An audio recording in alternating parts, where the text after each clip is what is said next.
আমরা যতই চেষ্টা করি না কেন আমি সবাইকে হ্যাপি করতে পারি না। আমি রাহিম আমরা হচ্ছি সিনিয়রদের কাতারে আছি, সমষ্টিগতভাবে আমরা একসাথে জিততে যাচ্ছি। তাহলে এবার সিনেমার হাইপ একটু বাকি সিনেমাগুলোর বাকি বছরগুলোর থেকে একটু ডিফারেন্ট। যতগুলো এলিমেন্ট আমরা ইন্ট্রোডিউস করিয়েছি কোনোটাই কিন্তু সিনেমার বাইরের না। একটা জনরার অডিয়েন্সকে ফোকাস করে বলতে বলেন, আমি বলবো দ্যাট ইজ ফ্যামিলি অডিয়েন্স। আমি ওইভাবে বানানোর চেষ্টা করেছি যেন আমি আমার সন্তানকে এই সিনেমা দেখাতে পারি।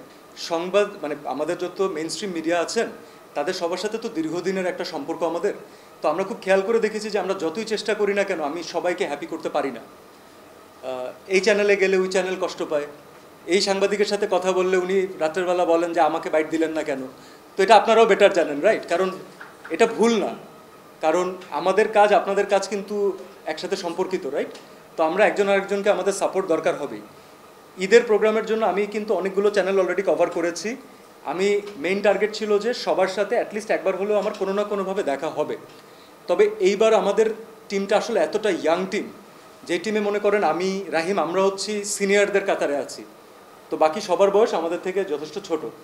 এবং এটা অনেক ইম্পর্টেন্ট, কারণ যে নিউ জেনারেশন অফ অডিয়েন্স বাংলাদেশে তৈরি হয়েছে তাদের এজটাও কিন্তু এরকম। আমরা কিন্তু ওদেরকে বিশ্বাস করি, ওদের উপরে অনেক রেসপন্সিবিলিটি কম বয়সে, কিন্তু they made a beautiful plan.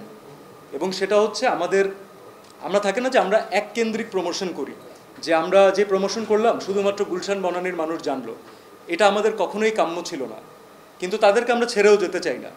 তো আমরা যখন কন্টেন্ট ক্রিয়েশন নিয়ে আমাদের টোটাল প্ল্যান সাজিয়েছি, আমাদের মেইন টার্গেট ছিল যে আজকে যারা গুলশান বনানী ধানমন্ডিতে আছেন তাদের কাছেও আমাদের সিনেমার বার্তাটা যেন পৌঁছাতে পারে। ঠিক একইভাবে বরিশালে, চিটাগংয়ে, ময়মনসিংহে যে ছেলেটা আছে, যে স্টুডেন্ট অথবা যে সিনেমা নিয়ে আগ্রহ প্রকাশ করে, তার নিউজ ফিডেও যেন অবশ্যই পৌঁছায়। এবং সবচেয়ে কম সময়ে, আপনারা জানেন যে আমাদের টাইম লিমিটেশনস থাকে, কারণ এর আগে অনেকগুলো কাজ করে আমাদেরকে এই প্রমোশনে নামতে হয়। তবে যেহেতু আমাদের সুন্দর একটা প্ল্যান ছিল, আমার বিশ্বাস যে প্রত্যেকটা সোসাইটিকে, প্রত্যেকটা সমাজের স্তরের স্টুডেন্ট থেকে শুরু করে সবাইকে আমরা একটু হলেও টাচ করে যেতে পেরেছি। এবং যতবার আমরা টাচ করেছি আমরা একটা জিনিস ট্রাই করেছি, আমরা শুধুমাত্র নিজের সিনেমার কথা বলা ট্রাই করিনি, আমরা বাংলা সিনেমা দেখার জন্য তাদেরকে ইনভাইট করেছি। সো এটা যদি তাদেরকে মোটিভেট করে, আমি বলবো এটা আমাদের সমষ্টিগতভাবে আমরা একসাথে জিততে যাচ্ছি। তাহলে দ্যাটস ওয়াই এইবার সিনেমার হাইপ একটু বাকি সিনেমাগুলোর বাকি বছরগুলোর থেকে একটু different, and I am really appreciating it, I am loving ইট।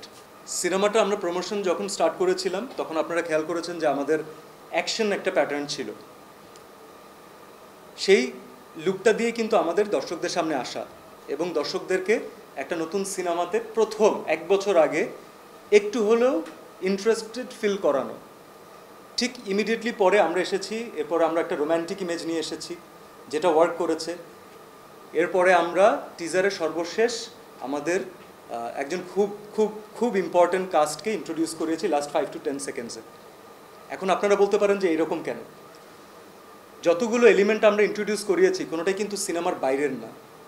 শুধু আমাদেরকে এটা প্ল্যান করতে হচ্ছে আমরা কোনটা আগে করব, কোনটা পরে করব। এখন যেহেতু সিনেমা একেবারে রিলিজের টাইম এবং আমরা আমাদের টিজার অলরেডি রিলিজ করেছি, ইনশাল্লাহ হয়তো ট্রেলারও আপনারা দেখে ফেলবেন। সিনেমাটা আমরা প্রথম বানিয়েছি, যদি আপনি আমাকে একটা জনরার অডিয়েন্সকে ফোকাস করে বলতে বলেন, আমি বলবো দ্যাট ইজ ফ্যামিলি অডিয়েন্স। আমি ওইভাবে বানানোর চেষ্টা করেছি যেন আমি আমার সন্তানকে এই সিনেমা দেখাতে পারি। আমার খুব ইচ্ছা থাকবে যে আপনারা, এবং এমন একটা ইম্পর্টেন্ট ইস্যু আমরা এখানে অ্যাড্রেস করেছি, একজন দুজন বলেছেন যে কোনো মেসেজ আমরা পাবো নাকি, সামাজিক মেসেজ পাবো নাকি। দেখুন, সিনেমাতে মেসেজ দিতে দিতে এই ধরনের কথা শুনতে শুনতে না আমাদের সিনেমা ইন্ডাস্ট্রি অনেকটা পিছিয়ে গেছে, যেখানে পৃথিবীর সব সিনেমা প্রথম ফোকাস হচ্ছে এন্টারটেনমেন্ট। তো আমাদের সিনেমার কাজ হচ্ছে আপনাদেরকে বিনোদিত করা। সেই বিনোদনের মাঝে আপনাদেরকে যদি একটা সুন্দর গল্প আমরা বলে যেতে পারি, যার রেশ সিনেমা হল থেকে বের হওয়ার পরেও আপনার ফ্যামিলির কাছে থেকে যাবে, বাসায় যাওয়ার পরে আপনারা হয়তো খাবার টেবিলে একটু ডিসকাস করবেন, আমার মনে হয় that is the winning moment for us. কারণ মেসেজ দেওয়ার জন্য পোস্টাল সার্ভিসেস আছে,